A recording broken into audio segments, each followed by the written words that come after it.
Paldies, sveiki. Jā, Ilze Sauškina. Esmu valdes locekle uzņēmumā Sijā Berī.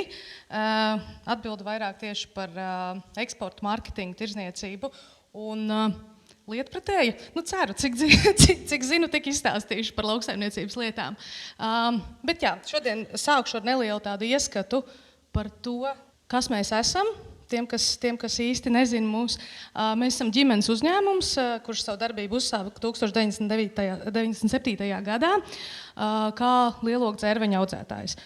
Uzņēmuma īpašniece Gundaga Sauškina bija pirmā, kurai veiksmīgi sanāca šo kultūru Latvijā ieviest.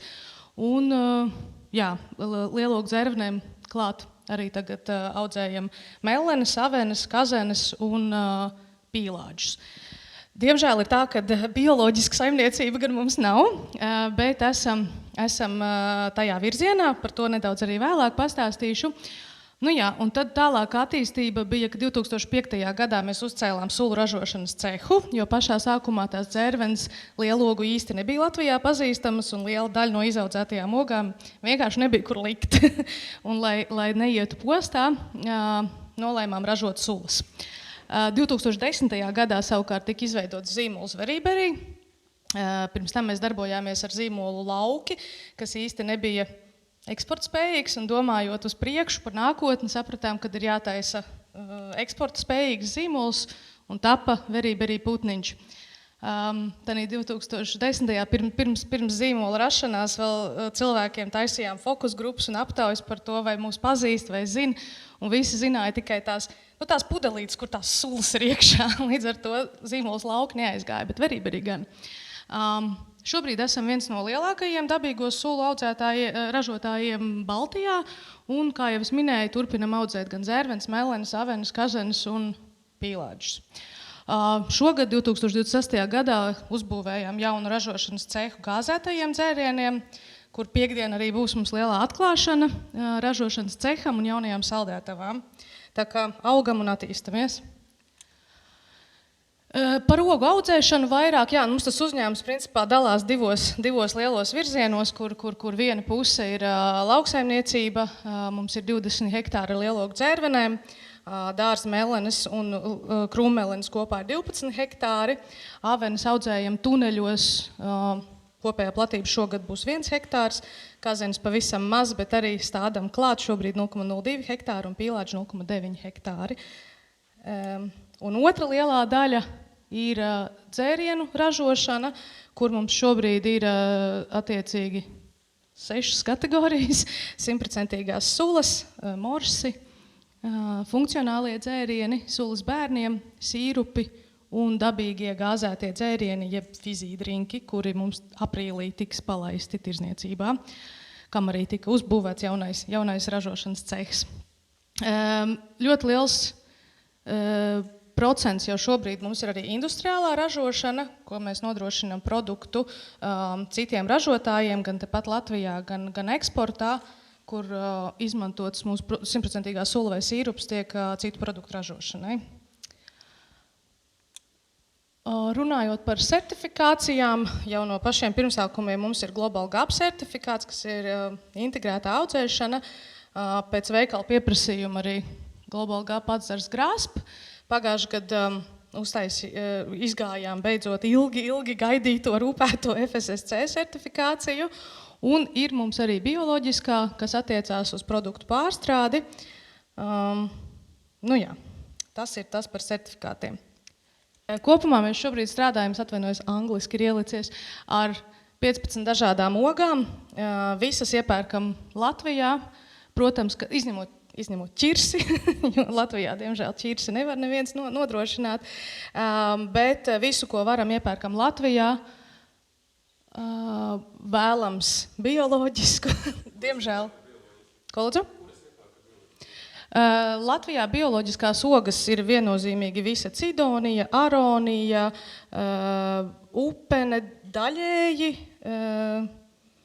sausserdes, ābols arī daļēji, jo ar ābolu arī vienu gadu, kā jau visi zina, ir raža, vienu nav, un tad kas ir, tas ir jāpērk, un tā arī ir tā liela problēma. Bet Jā, tā kā mēs augam, tad jau ir jāsāk arī skatīties uz ievestām ogām, bet cik varam, tik visu pērkam Latvijā. Jā, tālāk es arī nedaudz detalizētāk par tām ogām, bet šis ir tas, ar ko strādājam. Un pagājuši gadu arī priekš limonāžu ražošanas esam sākuši iepirkt citrus augļus, tos gan tikai organiskos, dabiskos, tas ir bioloģiskos, iepērkam Spānijā un paši ražojam sulu tepat Latvijā. Mums tas sauklis vienmēr ir bijis dzimis un audzis Latvijā, un par tiem citrusiem ļoti ilgi domājām. Audzis viņš ir dzimis negluži. Īsumā par ražošanas procesu, kā mēs darbojamies, visas ogas mēs nopērkam sezonā, kad kurai ogai sākās, tūlīt jau jūnijā pirmie iepirkumi sāksies, un visu iepirkto ogu mēs sasaldējam -32 grādos šoka kamerā, lai vēlāk novietotu uzglabāšanas kamerā, un ražojam mēs tikai uz pieprasījuma, lai vienmēr produkts būtu pilnīgi svaigs, tikko ražots, un derīguma termiņi būtu labi, un vēl visādas lietas. Šobrīd varam uzglabāt ogas 800 tonu apmērā. Pagājušā gada izskaņā uzbūvējām papildus saldētavas, jo pirms tam mums bija 400 tonnas, un tad jau vairs nebija, kur apgriezties, kad sezonas sākās, ogas nāk iekšā un nav, kur viņas likt. Tāpēc arī lielu ieguldījumu mums bija, un uzbūvējām arī jaunas saldētavas. Un sulu ražojam uz 3 presēm, augstās spiešanas tehnoloģija, un šobrīd mums ir 2 pildīšanas līnijas, no kurām viena ir negāzētajai produkcijai, kur pildam 1500 pudelītes stundā, un gāzēto dzērienu līnija, kura vēl tikai testējās, bet arī varēs pildīt 1500 buņģiņas stundā. Tad jau tālāk par tēmu. Mūsu tas pieprasījums, ko mēs redzam. Latvijas tirgū mēs īsti nejūtam tādu izteiktu pieprasījumu pēc bioprodukcijas tīri no veikalu puses un svaigajai ogai, godīgi sakot, vispār nejūtam.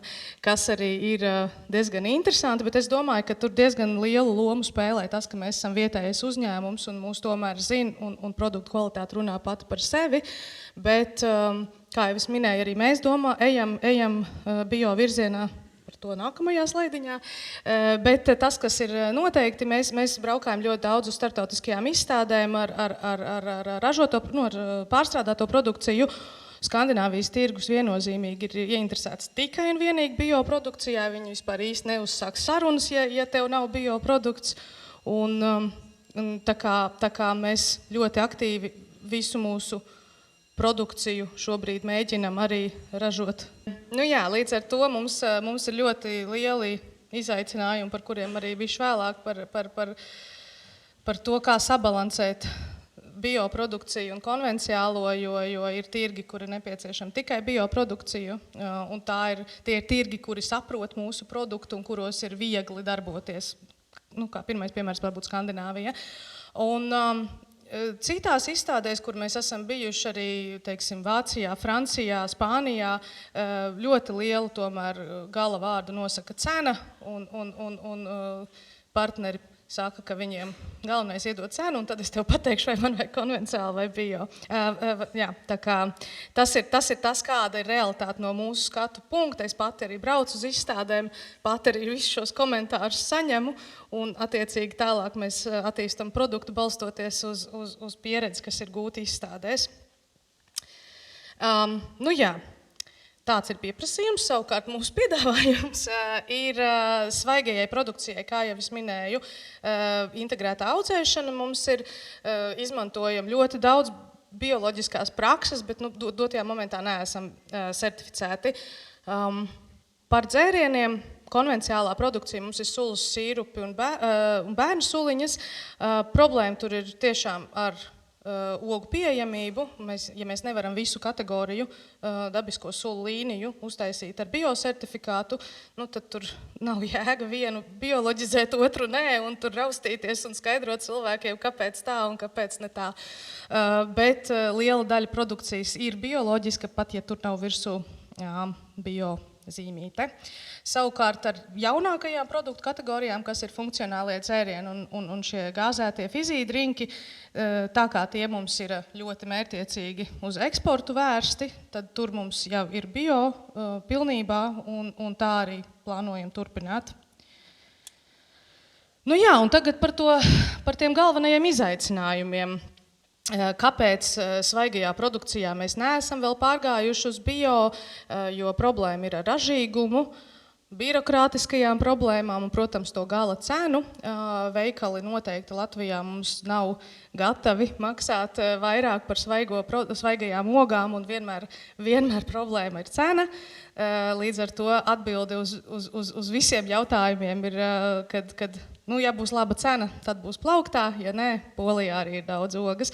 Un ļoti skumīgi. Pagājušajā gadā bija ļoti grūts gads ar svaigo produkciju, kad nesaukšu veikalus gluži vārdos, bet ar skaistiem saukļiem rezultāts ir mums pietiek ar poļu lēto ogu, un tas cīniņš, lai mēs pat bez biosertifikāta tiktu plauktos, ir diezgan intensīvs cīniņš, bet darbojamies un mēģinam to cenu piedāvāt tādu, lai Latvijas produkcija ir plauktos. Bija tīkli, kuri nepieņēma mūsu produktu pagājušajā gadā, un tā vietā ielika poļu ogas. Bija tādi, kuri ieveda poļu ogas un uzlika verīberi virsū, kas arī bija diezgan liels klapatas ar to risināt. Tā kā tās problēmas ir diezgan daudz un dažādas no dažādiem skatu punktiem, bet šogad, cik es pati nenodarbojos īsti ar lauksaimniecības jautājumiem, bet runājot ar Gundagu vakar, šīs prezentācijas nolūkos, viņa arī teica, ka šogad jau ir ļoti daudz uzlabojumu, par ko ir liels prieks, kas arī mums ļauj domāt virzienā, ka mēs varētu jau daļai sākt arī pāriet uz bioloģisku audzēšanu pašu saimniecībā.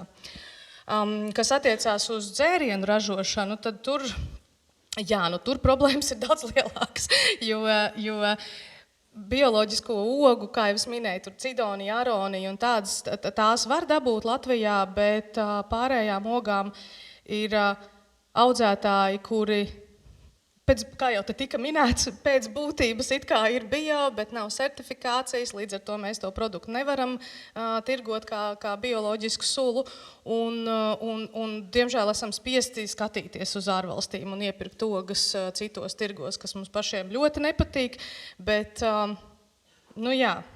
pērkam visu, ko varam Latvijā. Mums ir 2 lieli audzētāji, no kuriem mēs pērkam bioloģiskās ogas. Un ar pārējiem, diemžēl mums ir arī tādi bioloģiskie, kur atved un tur ir 10% gliemežu klāts, vai vēl kaut kāds. Tad mums ir jādomā par jaunām iekārtām un risinājumiem, kā atdalīt gliemežus no upenēm. Vai arī rakstīt virsū suliņai, ka mums ir proteīns ļoti daudz klāt. Bet jā, un tā kā Skandināvijā tas pieprasījums, un šobrīd mēs ejam iekšā Skandināvijas tirgu, un tā kā tur ir pieprasījums tīri uz to bio, tad, diemžēl, mums pēdējā laikā tieši bio-oga ir jāmeklē ārzemēs. Ļoti ceram, ka tā situācija Latvijā uzlabosies un ogas piedāvās vairāk, jo noteikti vienmēr esam pastāvējuši uz to, kad darbojamies tikai ar vietējo produkciju. Un kā pēdējo es gribēju pieminēt arī informācijas pieejamības trūkumu, ar ko mēs paši arī augot saskaramies regulāri, kad augot jauni jautājumi rodās un vairs īsti nezinu, kur vērsties. Mēs paši arī esam ļoti aktīvi, Gundaga Sauškina ir ļoti aktīva, piedalās visās asociācijās, biedrībās, kur vien var, lai iegūtu informāciju par to, kā ātrāk, vieglāk, produktīvāk visu izdarīt, bet tas ir ļoti liels darbs un tā kā mēs esam Smiltenes novadā, tad darba spēka problēmas droši vien arī nevienam nav svešas, arī mums tās nav svešas, un līdz ar to nepietiek izglītotu darbinieku. Un viss ir jādara pašiem, visa informācija par ogu audzēšanu, par visām certifikātu lietām, par visām prasībām, par visiem jaunumiem, visam tam ir jāsako līdzi, un mūsu gadījumā gan svaigajā jomā, gan pārstrādes jomā. Tā kā darba ir ļoti daudz, daram viņu. Nu jā, augam, priecājamies, kad augam un bio virzienā ejam, un prieks, ka mums jau tiešām liela daļa produkcijas ir bioloģiska. Jā, un gribēju pateikt lielu paldies Latvijas Bioloģiskajai lauksaimniecības asociācijai, jo tiešām pēdējā laikā vai nu mēs paši vairāk skatāmies, vai jūs esat daudz aktīvāki, bet prieks, kad esam sagājuši ciešākā kontaktā, arī pašiem mums ir vairāk tad informācija, kur ko meklēt un kā darboties tālāk. Tas būtu tā īsumā no manis viss, ja ir kādi jautājumi, lūdzu.